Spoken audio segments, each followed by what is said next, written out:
Hello friends, आप सबका स्वागत है मेरे चैनल केटी इकोनॉमिक्स पे। आई होप कि आप सब अपनी तैयारी बहुत अच्छे से कर रहे होंगे और बीपीएससी का एग्ज़ाम का डेट भी आ गया है, तो उसके लिए आपके पास समय बहुत कम है। बहुत अच्छे से अपना प्रिपरेशन कीजिए। ऑल द बेस्ट आप सबको। और मैं अपने बारे में बताऊँ तो मैं इकोनॉमिक्स से नेट क्वालिफाइड हूँ और अभी बीपीएससी पीजीटी इकोनॉमिक्स के लिए सिलेक्टेड हूँ। तो मुझे जितना समय मिल रहा है उस हिसाब से मैं चाहती हूँ कि मैं आप सबकी थोड़ी मदद कर पाऊँ, और इसीलिए मैं आप सबके लिए क्वेश्चन लेकर आ रही हूँ ताकि क्वेश्चन के थ्रू आपको एक्सप्लेन करूँ और एक क्वेश्चन से आप उस क्वेश्चन से रिलेटेड जितने भी क्वेश्चंस बनते हैं तो उसको आप सॉल्व कर पाएँ। इसलिए मैं केवल क्वेश्चन का आंसर नहीं करवाती हूँ, क्वेश्चन को एक्सप्लेन भी करती हूँ। आई होप कि आप सबको पसंद आ रहा हो। अगर पसंद आता है तो कमेंट बॉक्स में लिखिए और मुझे भी अच्छा लगेगा। और चैनल को बढ़ाइए, थोड़ा सब्सक्राइब कीजिए, लोगों को शेयर करिए। और लाइक नहीं करते हैं आप सब, लाइक भी करिए चैनल को। ठीक, जो मैं क्वेश्चन का मैराथन सीरीज शुरू की हूँ उसमें मैं फर्स्ट और सेकंड वीडियो डाल चुकी हूँ और उसका प्लेलिस्ट पे बना दी हूँ। और ये सारे जितने भी क्वेश्चन मैं करा रही हूँ ने ये हर एक पीजीटी और टीजीटी एस्टेट सब एग्ज़ाम के लिए इम्पॉर्टेंट क्वेश्चंस हैं। और मैं अभी खास करके इसको बीपीएससी और टीजीटी, बीपीएससी में पीजीटी और टीजीटी का जो एग्ज़ाम है उसको ध्यान में रखकर बना रही हूँ। बट ये हर एक पीजीटी के लिए इम्पॉर्टेंट है आपका, या डी ट्रिपल एस बी हो या फिर केबीएस एनपीएस हो, यूपी पीजीटी हो, सबके लिए इम्पॉर्टेंट है। तो क्वेश्चन स्टार्ट करते हैं। फर्स्ट है कि क्रोनोलॉजिकल ऑर्डर में ये सबको सजाना है। मतलब इसमें पूछा गया है कि ये जो थ्योरी हैं इसमें से कौन पहले और कौन बाद में आया है। तो जो केन्स कंजम्पशन फंक्शन है वो 1936 में आया था। ठीक है, और जो आपका, इसको मैं लिख देती हूँ ताकि आप सबको, केन्स का कंजम्पशन फंक्शन 1936 में आया था। ठीक है, रिलेटिव जो है, रिलेटिव फंक्शन ये आया था आपको 1949 में। 1949 में हो गया, मतलब ए का आया था 1936 और सी आया था 1949 में। उसके बाद लाइफ साइकिल, लाइफ साइकिल जो है वो आया था, बी आया था आपको 1950। और अब बचा डी, जो परमानेंट इनकम हाइपोथेसिस है, ये आया था 1957 में। तो इसी हिसाब से आप क्रोनोलॉजी बैठा लेंगे। तो सबसे पहले क्या होगा, ए होगा। ठीक है, फिर सी होगा, फिर डी, बी। तो इसका आंसर क्या होगा, थर्ड। क्रोनोलॉजी याद रखेंगे क्योंकि पूछा जाता है इसका क्रोनोलॉजी। नीचे आपको सेम क्वेश्चन हिंदी में भी दिया है तो मैं हिंदी में ही एक्सप्लेन कर रही हूँ ताकि आप सबको समझ में आए। अब सेकंड क्वेश्चन है जिसमें पूछा गया है कि the coefficient of correlation between demand and price of commodity is 0.7, then coefficient of determinant क्या होगा। तो इसमें आपको कोफिशिएंट ऑफ डिटर्मिनेंट निकालना है। तो आप सबको पता है कि कोफिशिएंट ऑफ डिटर्मिनेंट निकालने के लिए कुछ ज़्यादा इसमें नहीं करना पड़ता है। जो कोफिशिएंट ऑफ कोरिलेशन होता है ना, उसका फार्मूला होता है आर। तो मतलब इसको दिया हुआ है 0.7। ठीक है, और आगे आपको कोफिशिएंट ऑफ डिटर्मिनेशन निकालने के लिए आपको आर स्क्वायर कर देना है। तो -0.7 को आप स्क्वायर करेंगे तो कितना हो जाएगा, 0.49। तो 4 इसका आंसर हो जाएगा, डी।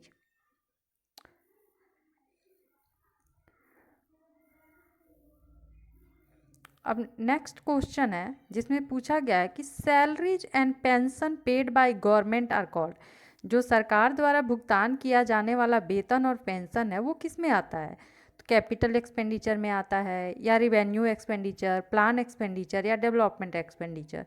देखिए इसका आंसर तो हो जाएगा revenue expenditure.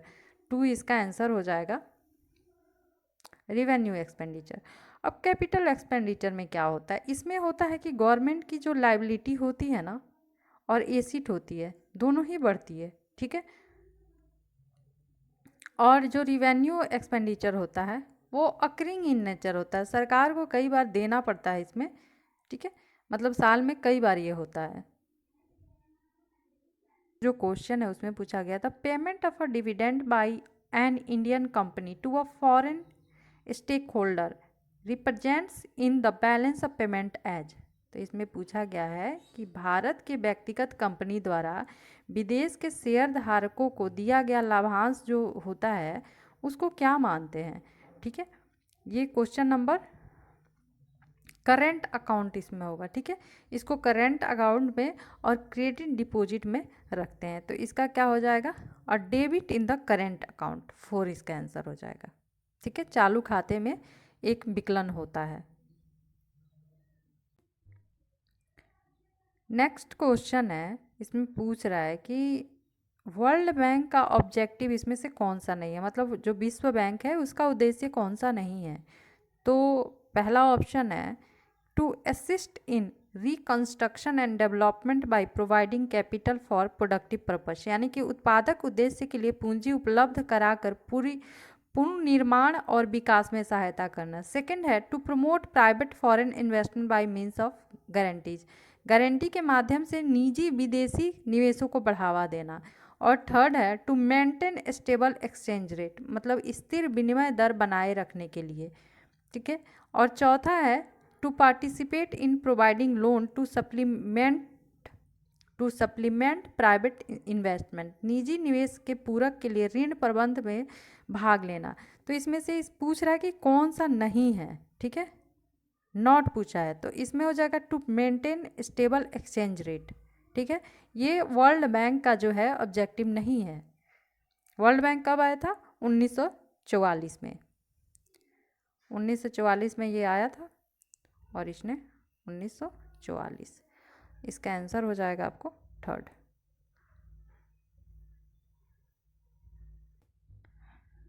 The 12th plan cover in period, मतलब इसमें पूछ रहा है कि 12वीं योजना कितने साल से कब तक रहा था।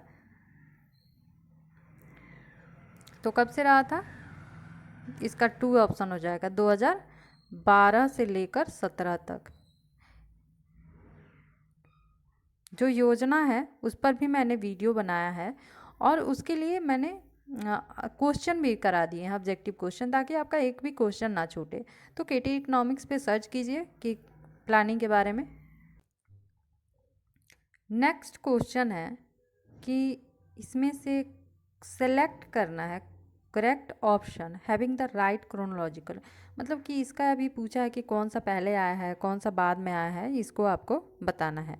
तो इसमें आपका हो जाएगा, सबसे पहले आपको आया था, बताती हूँ मैं, सबसे पहले आपको आया था कम्युनिटी डेवलपमेंट प्रोग्राम, सी आया था सबसे पहले, तो ये हो जाएगा नंबर 1 पे।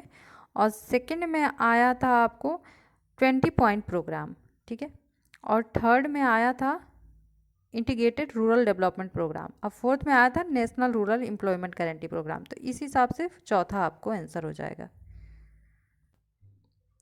20 सूत्रीय कार्यक्रम जो है ये 5th 5 ईयर प्लानिंग के दौरान आया था। ये सब भी आप सबको याद रखना पड़ेगा क्योंकि इससे भी क्वेश्चन बनता है।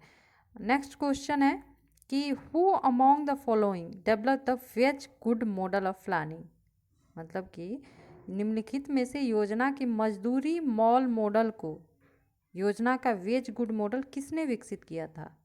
तो ये किया था वकील एन ब्रह्मानंद ने, CN वकील एन PR ब्रह्मानंद ने। तो थर्ड इसका आंसर हो जाएगा। जहाँ भी आपको लगता है ना कि स्पीड थोड़ा कम हो रहा है, क्योंकि मैं आपको एक्सप्लेन करती हूँ तो मुझे वक्त तो लगता है ना, तो आप इसके लिए आप वहाँ पे यूट्यूब पे अपना स्पीड बढ़ा लीजिएगा। ये सब जो क्वेश्चन मैं आपको करवा रही हूँ ऑलरेडी PGT के ही क्वेश्चन हैं। इस क्वेश्चन है, is it often true that as the economy begins to recover from a recession, the unemployment rate rises because, ठीक है। इसमें पूछ रहा है कि यह प्रायः जो है ये सत्य होता है कि जब हमारी अर्थव्यवस्था है उसमें मंदी आ जाती है, तो मंदी से बाहर निकलने के समय बेरोजगारी की जो दर है वो बढ़ती है। तो इसका जो है वो कारण पूछ रहा है कि वो क्या कारण होता है जिससे कि बेरोजगारी की दर जो है वो बढ़ जाती है। तो जो इसका है वो थर्ड हो जाएगा। इसमें बताया गया है कि जब अर्थव्यवस्था मंदी से बाहर निकलने लगती है तो जो हमारे लेबर होते हैं वो काम पाने के अपने अवसरों के बारे में निराश हो गए थे, अब फिर से काम के लिए प्रयास करने लगते हैं, इसीलिए जो बेरोजगारी की दर है वो बढ़ती है। ठीक है, इंग्लिश वाले में इंग्लिश में भी आप पढ़ सकते हैं। As the economy begins to recover from a recession, workers who were previously discouraged about their chances of finding a job being to look for a work again। ठीक है, तो वो जब वर्क फिर से ढूंढने लगते हैं तो क्या होता है, ऐसा लगता है कि इकॉनमी में जो है वो बेरोजगारी बढ़ने लगती है, बेरोजगारी की दर बढ़ जाती है।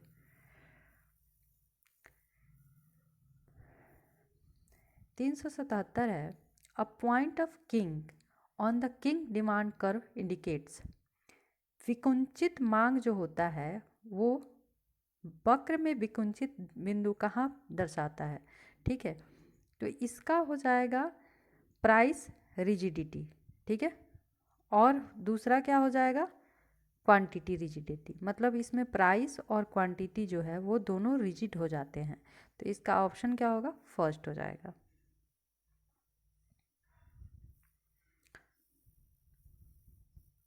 किंग डिमांड कर्व एक बार आप सबको बना के दिखा देती हूँ। जो ऐसे होता है यहाँ, अब मान लीजिए ये यहाँ तक आया ऐसे और फिर यहाँ से मुड़ गया, तो ये यहाँ से क्या हो गया, किंग हो गया। ये स्वीजी ने दिया था। 368 है, उसमें बोला गया है कि the imposition of an import tariff by a large nation. ठीक है, तो क्या होता है, इसका आंसर हो जाएगा fourth, usually improves the Nations term of trade but reduces the volume of trade. तो ये क्या होता है, जब टैरिफ बढ़ता है तो टर्म ऑफ ट्रेड जो है वो भी बढ़ता है, लेकिन रिड्यूस हो जाता है volume of trade, because good का प्राइस जो है वो इंक्रीज हो जाता है, इसकी वजह से उसका वॉल्यूम जो है वो कम हो जाता है, मतलब मात्रा कम हो जाती है। थर्ड इसका हो जाएगा, राष्ट्र की व्यापार शर्तों को बदतर कर देता है। सॉरी, इसमें फोर्थ हो जाएगा, इसका फोर्थ हो जाएगा, सामान्यतः राष्ट्र के व्यापार की शर्तों को सुधारता है परंतु व्यापार की मात्रा यानी कि वॉल्यूम में कमी आ जाती है। अब 325 है, 325 में बोला गया है कि the traders reduce the risk of loss in currency fluctuations through which of the following. यानी कि व्यापारी विनिमय दर के उतार चढ़ाव से नुकसान की जोखिम को निम्नलिखित में से कैसे कम कर सकता है। ठीक है, इसका होता है हेजिंग। हेजिंग से जो है वो व्यापार की जो रिस्क है उसको वो कम कर सकता है। दो इसका आंसर हो जाएगा। अब नेक्स्ट क्वेश्चन है 307, इसमें बोला गया है कि कंज्यूमर जो है वो इक्विलिब्रियम में कब होता है। तो ये जब IC बराबर होता है, यानी कि इंडिफरेंस कर्व जो है वो बराबर होता है बजट लाइन के, जो दोनों का जब स्लोप जो है वो बराबर होता है ना, तो वहाँ हमारा इंडिफरेंस कर्व जो है, सॉरी, हमारा जो कंज्यूमर है वो इक्विलिब्रियम में होता है। ठीक है,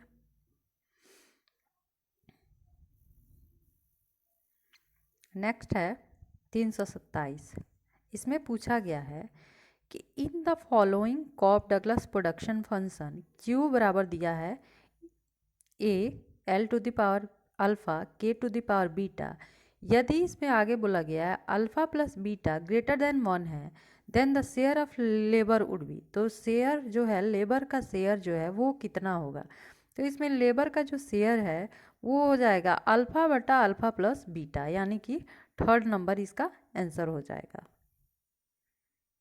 ये हो जाएगा alpha by alpha plus beta.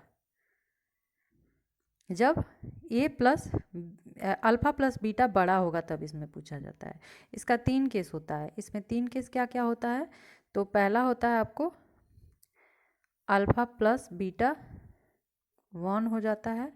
एक यहाँ दिया ही हुआ है, alpha plus beta greater then 1 होता है, एक होता है alpha plus beta less than 1।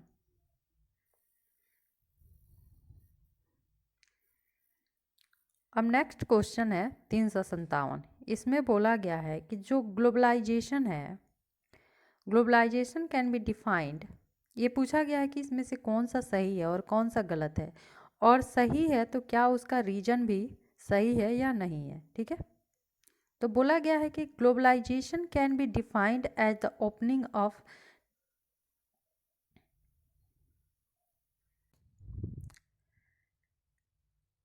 opening of nationalistic and local outlook to a broader perspective of an interlinked and interdependent world with free transfer of goods, capital and services across the national border।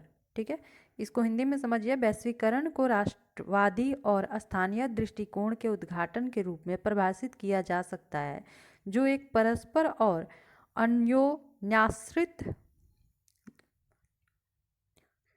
दुनिया के व्यापक परिप्रेक्ष्य में देश की सीमा के पार माल, पूंजी और सेवाओं को मुफ्त हस्तांतरण करता है। ठीक है, तो 357 जो है उसका आंसर पहले आर देख लेते हैं, रीजन, उसके बाद आपको बताते हैं कि कौन सा सही है और कौन सा। फर्स्ट वाला जो है वो सही है, बट सेकंड वाला देखते हैं। Globalisation is the process of rapid disintegration of countries for which MNCs are playing important role. ये बोल रहे हैं वैश्वीकरण जो है देश की तेजी से विभाजन की प्रक्रिया है, जिसके लिए देखिए वैश्वीकरण जो है वो विभाजन की प्रक्रिया नहीं है, इसीलिए जो रीजन जो है वो गलत है, तो इसका आंसर क्या हो जाएगा, वो थर्ड हो जाएगा।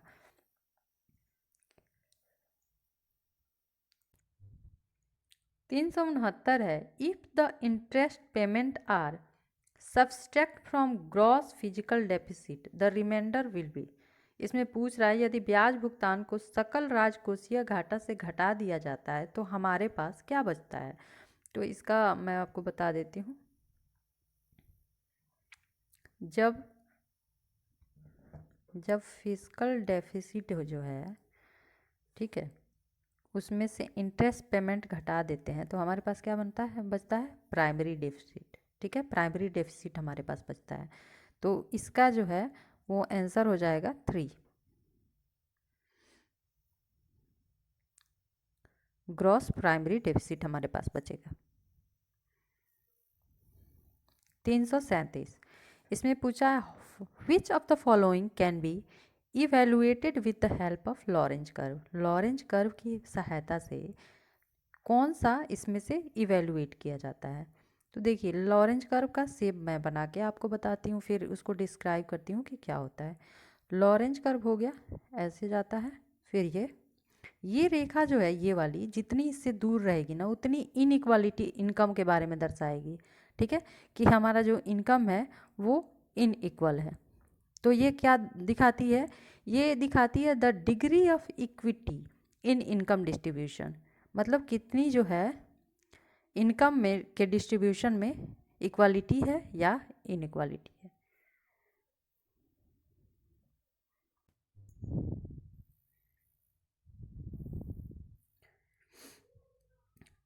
356 है, one of the following is correct formula of elasticity of substitution. ये इलास्टिसिटी ऑफ सब्स्टिट्यूशन के बारे में पूछ रहा है कि कौन सा फार्मूला होगा, तो इसमें से आपको फर्स्ट हो जाएगा। ठीक है, फर्स्ट, इसको मैं सीधे रूप में आपको लिख के दिखाऊं तो इसको लिखेंगे ऐसे DK/L, उसके बाद हो जाएगा आपको DMRS हो जाएगा, और बराबर में हो जाएगा, सॉरी इसका फॉर्मूला आपको सीधा सीधा लिख के बताती हूँ, तो इसमें हो जाएगा आपको DK/L capital by labour and MRS into हो जाएगा MRS/K/L। ये जो दिखाता है चेंज दिखाता है कि कितना कैपिटल लेवल में हुआ है, ये कितना एमआरएस में हुआ है, ये ओरिजिनल दिखाता है कि कितना था। इसको डी से डिनोट करते हैं। तो इसमें कौन सा हो जाएगा? फर्स्ट हो जाएगा। इसका हिंदी इंग्लिश दोनों सेम ही है। आपको जहाँ भी लगे कि स्पीड स्लो हो रहा है, आपको यूट्यूब पे ऑप्शन आता है कि स्पीड को तेज करने के लिए, ठीक है, तो आप वहाँ से जाकर स्पीड को बढ़ा लेंगे। और ये क्वेश्चन जो है वो टीजीटी, पीजीटी, एस्टेट, इकोनॉमिक्स का जो भी एग्ज़ाम है, हर एक एग्ज़ाम के लिए आपको ये इंपॉर्टेंट है, तो ध्यान से देखिएगा। और मुझे आजकल बहुत कम टाइम मिल पाता है, उसी में से समय निकाल कर मैं आपके लिए, और इतनी थक जाती हूँ मैं शाम को आने के बाद। आपको मेरी थोड़ी सी आवाज़ से भी लग रही होगी कि मैं रुक रुक कर थोड़ा पढ़ पा रही हूँ, इसीलिए बहुत थकान हो जाती है। इसी वजह से मैं वीडियो भी ज़्यादा अपलोड नहीं कर पा रही हूँ। बट इसके पहले भी मैंने 2 मैराथन जो है आप सबके लिए बना दिया है, और इसके पहले बीपीएससी का भी क्वेश्चन है, स्टेट का भी है, केबीएस का है, सबका रिवीजन कीजिए, और जो आपका एग्ज़ाम है बहुत जल्द उसमें आपको बेनिफिट होगा। 366 इसमें पूछा है कि economics reforms were introduced by China in, कब आया था चाइना में इकोनॉमिक रिफॉर्म्स?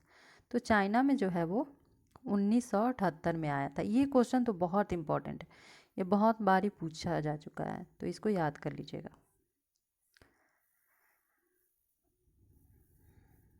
उसके बाद है which of the following is not included in assumption of Clark marginal productivity theory of distribution. इसमें पूछा गया निम्नलिखित में से कौन सा क्लार्क के वितरण के सीमांत उत्पादकता सिद्धांत के धारणा में शामिल नहीं है, ठीक है। तो इसमें जो है परफेक्ट कंपटीशन है, दूसरा है कि, तीसरा है कि कांस्टेंट अमाउंट ऑफ कैपिटल है, चौथा है कि कांस्टेंट पॉपुलेशन है।